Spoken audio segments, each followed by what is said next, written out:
It's great to have you here. Namaskar. Very, very happy to be connected with all of you today. Thank you for having me. Thank you, ma'am. So without wasting any time, let's cut the chase and बातें शुरू करते हैं. So as a beginner would ask, what does a career in civil services look like? So civil services से सब IAS ही समझते हैं. So how do we go about the whole process? Right. Many people mistakenly believe the civil services just to be the Indian Administrative Service. However, civil services, generally speaking, is being part of the overall administration, the overall governance of the country. So, apart from the Indian Administrative Services, we have other services also, such as the Indian Police Services, the Forest Services, the Foreign Services, the Revenue Services, among many other services. Now you speak about a beginner.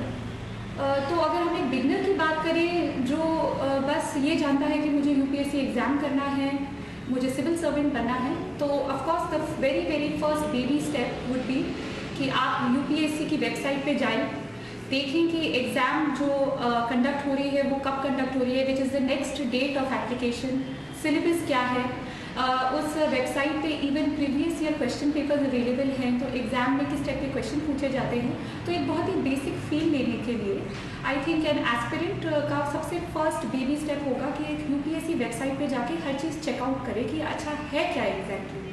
और काफ़ी लोग बात तो करते हैं कि हमें UPSC exam देना है, बट मैंने बहुत एस्पिरेंट्स को देखा है कि वो इवन सिलेबस बहुत बारीकी से नहीं पढ़ते. So one must carefully go through in a very detailed fashion the syllabus of the UPSC examination. So that is the first thing I would recommend for a beginner. Thank you so much, ma'am. So UPSC का आखिर structure क्या है? Right.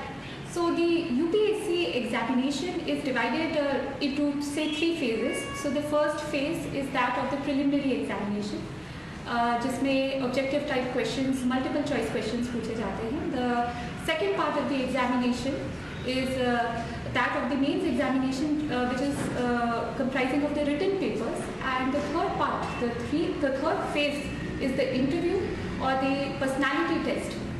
तो ये 3 phases हमारे UPSC examination के examination बनाते हैं. Thank you, ma'am. अब हमारे साथ देश भर से बहुत सारे यूपीएससी एस्पिरेंट्स जुड़े हुए हैं और वो ये जानना चाहते हैं कि इन जो 3 स्टेजेस आपने अभी मेंशन की, इससे क्रैक करने की एक प्रिसाइज स्ट्रैटेजी अगर कोई है तो आप शेयर करना चाहेंगे. Right. I'll try to be brief and concise क्योंकि दिस इज़ अ क्वेश्चन जिस पे बहुत सारी चीज़ें हैं जिस पे कही जा सकती हैं. आपने बात करी कि बहुत सारे यूपीएससी एस्पिरेंट्स हमारे साथ जुड़े हैं and I am trying to speak both in Hindi and English so that we cater to both the audiences out there listening to us today. काफ़ी बच्चे जिनसे मैं भी इंटरेक्ट करती हूँ, एस्पिरेंट से इंटरेक्ट करती हूँ, तो वो पूछते हैं कि मैम अभी हम स्कूल में हैं और हमें यूपीएससी एग्जामिनेशन देना है या हम कॉलेज में हैं.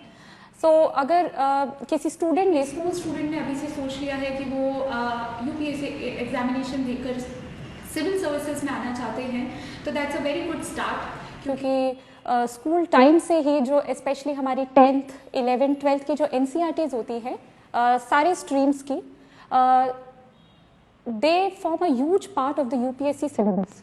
तो अगर आप एक स्कूल स्टूडेंट हैं अभी जो as a career civil service को टारगेट कर रहे हैं, तो प्लीज़ अपनी स्कूल की पढ़ाई जो कि स्पेसिफिकली NCERTs हैं उस पर बहुत ज़्यादा ध्यान दीजिए क्योंकि ये काफ़ी बड़ा चंक है ओवरऑल यूपीएससी सिलेबस का. कोई कॉलेज में है तो अभी से आप अपने ग्रेजुएशन सब्जेक्ट को अपने ऑप्शनल सब्जेक्ट की तरह देख सकते हैं और अभी से एक ऑप्शनल सब्जेक्ट की तरह उसकी तैयारी कर सकते हैं.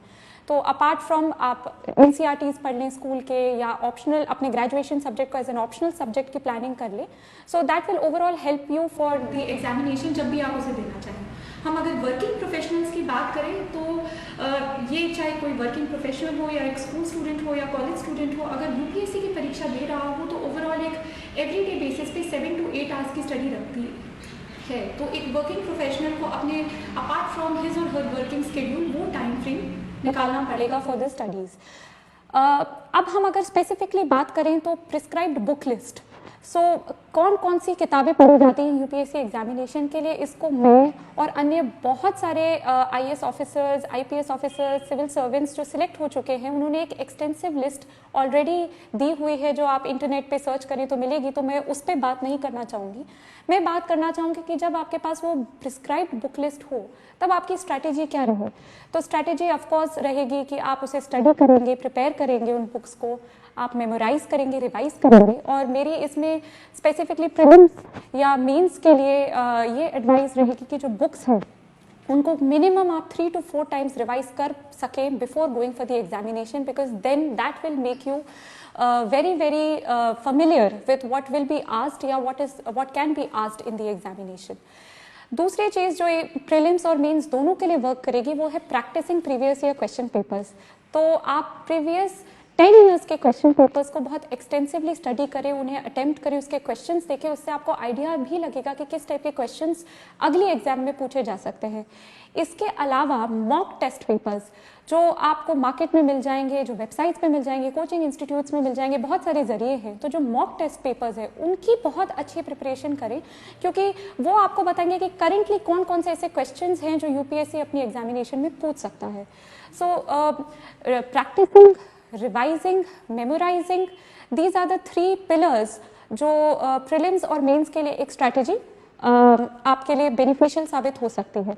फाइनली अगर हम बात करें पर्सनालिटी टेस्ट के लिए, तो बहुत सारे एस्पिरेंट्स इस पे भी बात करते हैं कि मैम हमारे स्पीकिंग स्किल्स अच्छी नहीं है, कम्युनिकेशन स्किल्स अच्छी नहीं है। तो ऑफकोर्स पर्सनालिटी टेस्ट जो कि इंटरव्यू है वो काफ़ी ज़्यादा निर्भर करेगा कि आप कितना अच्छा अपने जो आपके ख्याल हैं, जो आपके थॉट्स हैं, how well you can put them into words. So of course you have to improve your speaking skills, and again ये प्रैक्टिस से होता है। सो आप चाहे मॉक इंटरव्यू टेस्ट लें या सिंपली एक मिरर के सामने प्रैक्टिस करें, but you have to practise how you present your thoughts in words and expressions.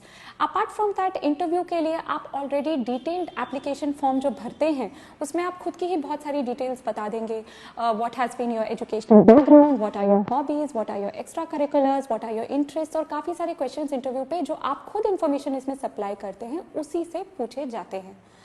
Apart from this, जो प्रीलिम्स, मेंस या पर्सनालिटी टेस्ट की हम बात करें, एक चीज़ जो तीनों में कॉमनली होल्ड करती है वो है that you are very good in current affairs.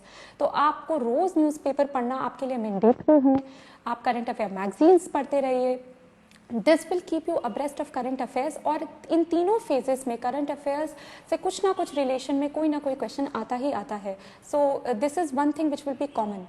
And अगर हम फिर से जनरल टिप्स की बात करें तो जैसे ये 3 फेजेस हैं, इन 3 फेजेस को निकालने में ही लगभग 1 साल लग जाता है। तो of course a lot of patience is required, hard work तो ऑफकोर्स आप देख सकते हैं कि 7 से 8 घंटे तो लग ही जाते हैं इतना वाइड सिलेबस कवर करने के लिए, बार बार उन चीज़ों को रिवाइज करने के लिए, क्वेश्चंस प्रैक्टिस करने के लिए, और जो मैंने पहले भी मेंशन किया current affairs. So this will give you a wholesome preparation for the comprehensive preparation for the examination.